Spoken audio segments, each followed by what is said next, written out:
ಇನ್ನು ಡ್ರೈನೇಜ್ ನೀರಿನಿಂದಾಗಿ ಬಡಾವಣೆಯೊಂದು ಆವೃತವಾಗಿದ್ದು ಅಲ್ಲಿನ ಜನ ನಿತ್ಯವೂ ನರಕ ಯಾತನೆ ಅನುಭವಿಸುವಂತಹ ವರದಿ ಇದೆ. ಮೂಲ ಸೌಕರ್ಯದಿಂದಾನೇ ಈ ಬಡಾವಣೆ ವಂಚಿತವಾಗಿದೆ. ಡ್ರೈನೇಜ್ನಿಂದ ಗಬ್ಬೆದ್ದು ನಾರ್ತಾ ಇದೆ ಇಡೀ ಏರಿಯಾ. ಜನ ಹೆಂಗ್ ವಾಸ ಮಾಡ್ಬೇಕಲ್ಲಿ? ಗದಗ ಬೆಟಗೇರಿಯ ಸಾಯಿ ಬಾಪೂಜಿ ನಗರದ ದುಸ್ಥಿತಿ ಇದು. ಕಳಸಾಪುರ ರಸ್ತೆಗೆ ಹೊಂದ್ಕೊಂಡಿದೆ ಈ ಬಡಾವಣೆ. ಇಲ್ಲಿ ಯಾವುದೇ ರೀತಿಯ ಮೂಲ ಸೌಕರ್ಯಗಳಿಲ್ಲ. ರಸ್ತೆಯಲ್ಲಿ ಚರಂಡಿ ನೀರು ನಿಂತಿದ್ದು ಅಲ್ಲಿನ ಜನ ರೋಗಕ್ಕೆ ತುತ್ತಾಗುವಂತ ಸ್ಥಿತಿ ಇದೆ. 6 ತಿಂಗಳ ಹಿಂದೆ ಅಷ್ಟೇ ಈ ರಸ್ತೆಗೆಲ್ಲ ಡಾಂಬಾರ್ ಹಾಕಿದ್ರಂತೆ. ಬಟ್ ಅದು ಕಿತ್ತು ಹಾಳಾಗಿದೆ ಡಾಂಬಾರ್ ರಸ್ತೆ. ಈಗ ಅಪಾಯಕ್ಕೆ ಬಾಯಿ ತೆರೆದು ಕುತ್ಕೊಂಡಿದೆ ಅದು. ವಾಹನ ಸವಾರರು ಸ್ವಲ್ಪ ಯಾಮಾರಿದ್ರು ದೊಡ್ಡ ಮಟ್ಟದ ಅಪಾಯ. ಕಳಪೆ ಕಾಮಗಾರಿ ಇದು. ಬಡಾವಣೆ ಪಕ್ಕದಲ್ಲಿ ಮತ್ತೊಂದು ಲೇಔಟ್ ಕೂಡ ನಿರ್ಮಾಣ ಆಗ್ತಾ ಇದೆ. ಅದಕ್ಕೆ ಕಲ್ಲು ಮಣ್ಣು ಜಲ್ಲಿ ಸಾಗಾಟವನ್ನು ಮಾಡ್ತಾರಲ್ಲ, ಹಾಗಾಗಿ ಕಳಪೆ ಕಾಮಗಾರಿಯ ಡಾಂಬಾರ್ ಎಲ್ಲ ಕಿತ್ತು ಕೈಗೆ ಬರ್ತಾ ಇದೆ. ಒಟ್ಟು ಒಂದು ಇಡೀ ಬಡಾವಣೆ ಮೂಲ ಸೌಕರ್ಯದಿಂದ ಎಷ್ಟು ಮಟ್ಟಿಗೆ ವಂಚಿತ ಆಗಿದೆ ಅನ್ನುವಂಥದ್ದನ್ನು ನೋಡ್ತಾ ಇದ್ದೀವಿ. ನೋಡಿ, ಆ ವಾಹನಗಳು ಹೆಂಗೆ ಹೋಗ್ತಾ ಇದ್ದಾವೆ. ಅರ್ಧ ರಸ್ತೆ ಅರ್ಧ ಗುಂಡಿ, ಇದರಲ್ಲಿ ವಾಹನಗಳು ಸಂಚಾರ ಮಾಡಬೇಕಾದಂಥ ದುಸ್ಥಿತಿ. ಪಕ್ಕದಲ್ಲಿ ಇನ್ನೊಂದು ಲೇಔಟ್ ನಿರ್ಮಾಣವಾಗ್ತಿದೆಯಂತೆ. ಅಲ್ಲಿಗೆ ಕಲ್ಲು ಮಣ್ಣು ಜಲ್ಲಿ ಸಾಗಿಸೋದ್ರಲ್ಲಿ ಇರೋ ರಸ್ತೆನ ಕಿತ್ತಾಕಲಾಗಿದೆ. ಇನ್ನು ಡ್ರೈನೇಜ್ ನೀರು ಹಿಂಗೆ ನಿಂತಿದ್ರೆ ಅಲ್ಲಿ ಜನ ಓಡಾಡೋದಾದರೂ ಹೇಗೆ? ಎಷ್ಟು ದೊಡ್ಡ ಮಟ್ಟದಲ್ಲಿ ಮಸ್ಕಿಟೋ ಬ್ರೀಡಿಂಗ್ ಆಗುತ್ತೆ. ಆ ಸುತ್ತಮುತ್ತಲಿನ ಜನ ಕಾಯಿಲೆಗೆ ತುತ್ತಾಗೋದಕ್ಕೆ ಎಷ್ಟು ಸಮೀಪದಲ್ಲಿದ್ದಾರೆ ನೋಡ್ತಾ ಇದ್ದೀವಿ.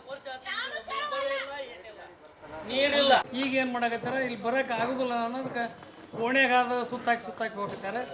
ಈ ರೋಡ್ ಬಲಕ್ಕೆ ಹೊಳಬಾರ್ದಾಗಿತ್ತು ಅಂತ ನಾವು ಅಬ್ಜೆಕ್ಷನ್ ಮಾಡಿದಾಗ ಇಲ್ಲ ಸೀದಾ ಹೋಗುತ್ತೆ. ಇನ್ನೊಂದು 60 ಫುಟ್ ಮೇನ್ ರೋಡ್ ಏನು ಇದನ್ನು ಮಾಡಿದ್ದಾರೆ, ಡಾಂಬರ್ ರಸ್ತೆ ಮಾಡಿದ್ದಾರೆ.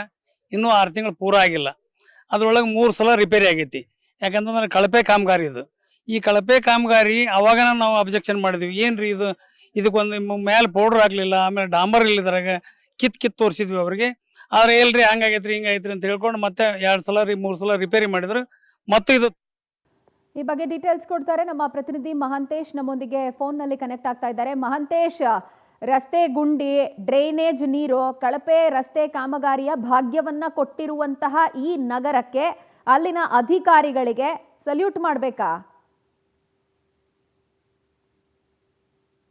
ಗದಗ ಬೆಟಗೇರಿ ನಗರ ಏನಿದೆ ಇದು ಪ್ರತಿಷ್ಠಿತವಾದ ಕಾನೂನು ಸಚಿವರ ತವರು ಜಿಲ್ಲೆ ಅಂತಾನೆ ಹೇಳ್ಬೋದು. ಈಗ ತವರು ಜಿಲ್ಲೆಯಲ್ಲಿ ಸಾಯಿ ಬಾಪೂಜಿ ನಗರ ಏನಿದೆ, ಕಳಸಾಪುರ ರಸ್ತೆಗೆ ಹೊಂದಿಕೊಂಡಿರುವ ಸಾಯಿ ಬಾಪೂಜಿ ನಗರ, ಈ ನಗರದಲ್ಲಿ ಮೂಲ ಸೌಕರ್ಯಗಳಿಂದ ಬಡಾವಣೆ ಜನರು ವಂಚಿತವಾಗಿದ್ದಾರೆ ಅಂತಾನೆ ಹೇಳ್ಬೋದು. ಯಾಕಂದ್ರೆ ಸರಿಯಾದ ರಸ್ತೆ ಇಲ್ಲ, ಕುಡಿಯೋಕ್ ನೀರಿರಲ್ಲ, ಒಳಚರಂಡಿ ವ್ಯವಸ್ಥೆ ಇಲ್ಲ ಮತ್ತು ಲೈಟ್ಗಳಿಲ್ಲ. ಈ ಒಂದು ವ್ಯವಸ್ಥೆ ಹಿನ್ನೆಲೆ ಒಳಗಡೆ ಇವತ್ತು ಸಾರ್ವಜನಿಕರು ರೊಚ್ಚಿಗೆದ್ದು ತಮ್ಮ ಅಳಲನ್ನ ಮಾಧ್ಯಮದ ಮುಂದೆ ತೋಡ್ಕೊಂಡಿರ್ತಕ್ಕಂಥದ್ದು. ನಮ್ಮ ಕ್ಯಾಮ್ರಾ ಕಾಣಿಸಿದಂತೆ ಓವರ್ಲೋಡ್ ಟಿಪ್ಪರ್ಗಳು ಸಹಿತ ಹಿಂದಕ್ಕೆ ಸರ್ತಕ್ಕಂಥದ್ದು ದೃಶ್ಯಾವಳಿಯಲ್ಲಿ ನೋಡ್ತಾ ಇರ್ಬೋದು.